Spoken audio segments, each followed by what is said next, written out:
Hi, this is Jim and welcome back to my YouTube channel. At ito na nga, yung post daw ni Barbie Fortesa ay nilike ni David Licauco kahapon. Pero hindi ko nakita to kasi nag-hide na nga ng likes si David sa kanyang Instagram. So hindi na natin makikita kung nag-like man siya doon sa post. Kahit yung mga lumang post na nilike niya ay hindi na rin natin makikita. At next naman ay picture ni Miss Barbie Fortesa na pinost kaninang 8 AM. So alright, Chicago, we have arrived. At mukhang may jet lag pa si Barbie. Hindi pa masyado makasmile. At next naman ay video ng pamangkin ni Barbie Fortesa. Let's watch this. Like this, Paula. Sideways. Magagas-gas po ang bagahe. Yun. Good job. At next naman ay post ni David Licauco kaninang umaga. So nasa gym siya. At hindi ka nag-post ng pictures ngayon si David. Luhaan na ba? Namimiss na ba ng todo si Bara? At next, another post ni David sa kanyang IG story, Sobra Cafe Office Mall. At ito naman ay galing sa Headroom CDV. Yan yung design ng entrance ng Sobra Cafe sa Office Mall. At next naman ay more videos of David Licauco sa taping kahapon. Let's watch this. David! Dito, sa likod. Hey! Hey! Welcome to my vlog. Hey! Grabe, hindi ko pa nakita nakasando si David. Nakakasad. Anyway, ito nga, pinost ni Joan Pinote. So, ayan, si David Licauco, yung naka-formal dress siya. Yan yung sa TikTok video din. At ito naman post ni Miss Josephine Costales. Mukhang luma na to, parang ito rin yung pinost niya dati. So, hindi ko alam kung ni-repost niya lang ulit, guys. Ayan nga si David Licauco, napakaway-kaway.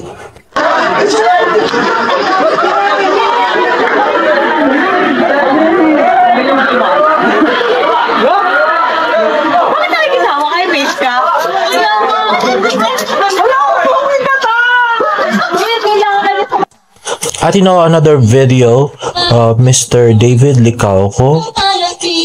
Ay na nga, so ibang kulay naman yung sando niya. Parang karding din, no? Iba-iba yung kulay ng sando. Ayan na nga, si David. Napaka-cute. At yun naman si Akio. At ito naman, si Mr. Alden Richards. Yun lang nga, medyo malayo yung nag-video, guys. Hindi kaya siya lumapit. At next naman ay si Sir Dennis Trillo. Ayan, the handsome Mr. Dennis Trillo. Nakita ko na rin in person. Yun na nga. So, mukhang sa Mexico sila nag-shoot. At next sa post ng Netflix, sabi, Adeshi in Another Universe, just happy and together. Hashtag APT Challenge, APT. I so love this video. Let's watch this. Ayun na nga, the nonchalant and the OA. Na parang cute. Serious na serious si David dito. At si Barbie naman na nagpapapansin. Grabe, ang cute nila. Pagay na ba? Diba? Napasunod niya si David sa pagsusway na ulo. Ay, nako, grabe. I so love it. At ito nga ay nirepost ni David sa kanyang Instagram story. At mukhang ito nga yung pinost ni Joan Pinote na parang nasabi nga nito ni Abiles ay ad campaign shoot. So, hindi ko alam kung ito yung ad campaign shoot or may iba pa silang ad campaign na ginawa, guys. Anyway, eto nga sabi ni Cordelia, oh my, I love their outfit. Parang going to their honeymoon tong dalawa after the wedding. Si David nakakasabay na rin for the first time. At another tweet, at kinalaw na nga ulit ng ni Bestie Netflix ang baso. Haha, top Barda fan na talaga to. David, ikaw in fairness, sumakto ka sa beat. Haha. Oo nga pala, ikaw pa rin ang pinaka the best dancer sa GMA, gaya nga ng sinabi mo. In fairness, ang talino na nakaisip ng video na to. Sana gumawa pa sila ng maraming ganito ng Barda, no? Ang galing talaga ng Netflix.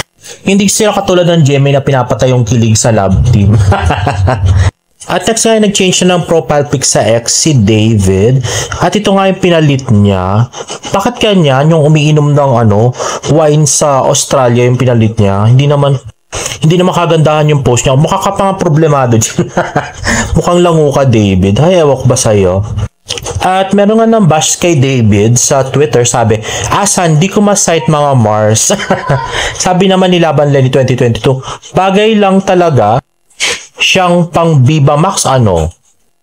Tapos sabi niya pa, blinak niya nga ako, sabi ko lang naman hipon siya, where is the lie? Tapos sabi pa ni nung isa nagreply, di ba sa Viva Max di pwedeng it's flat? Ay jutay free ba? Tapos nagreply si David, ha, di na nga maganda katawan ko eh, so ipis na lang, ha.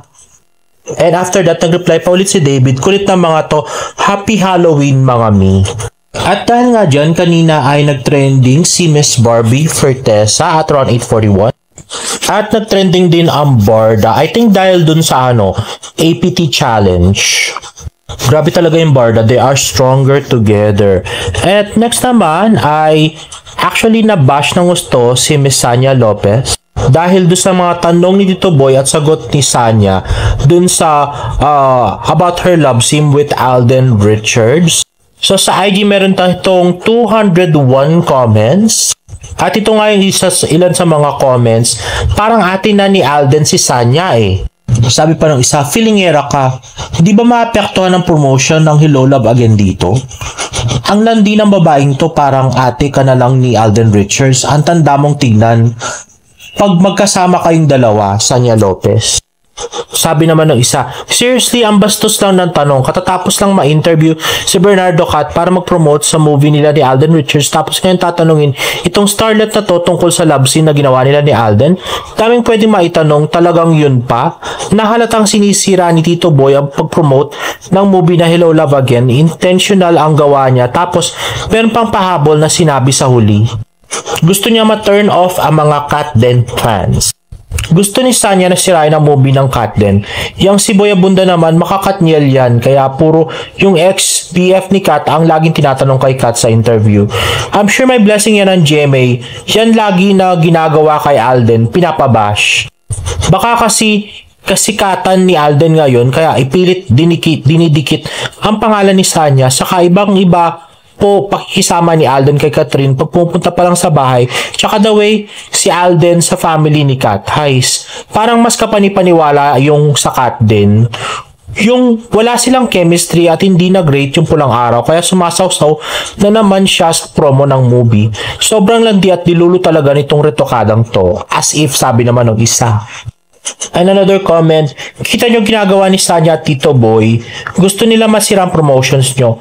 Diyos ko, ang ganda-ganda ng promo, tapos sasaw na naman tong babaeng to. GMA, sirain yung Katden feels, patay na ang Hello Love Again movie nyo dahil sa kilig ni Sanya sa halikan with Alden Richards. Sabi pa nung isa, ang syunga nyo no? Haha, nag-promote kayo ng movie diba? Tapos puro Alden ang tanong kay Sanya. Alam nyo sino nababash ngayon? Si Alden. Good job GMA at Tito Boy. Ang kapal talaga ng silikon sa mukha ng babaeng to. Hindi ba tinatablan ng kahihiyan man lang? Yan na nga. So parang Barda din yan. Ako ba sa Jenny? Pagka sikat yung isa nilang artist, gusto nila ipabit-bit yung ibang artist. Lalo na si Jack at saka si Sanya. Masyado lang favorite yung dalawang yan. Ewan ko ba sa kanila. Anyway guys, if you like this video, please give it a thumbs up and please subscribe to my YouTube channel for more Barda updates. See you on my next vlog. Bye!